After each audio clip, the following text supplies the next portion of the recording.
operações logísticas da Força Aérea Brasileira.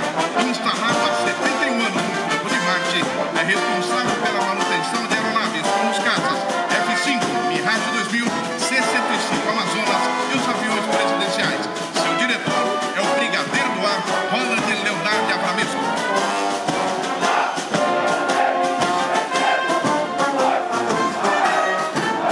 O próximo subgrupamento representa a Base Aérea de São Paulo, sediada no município de Guarulhos.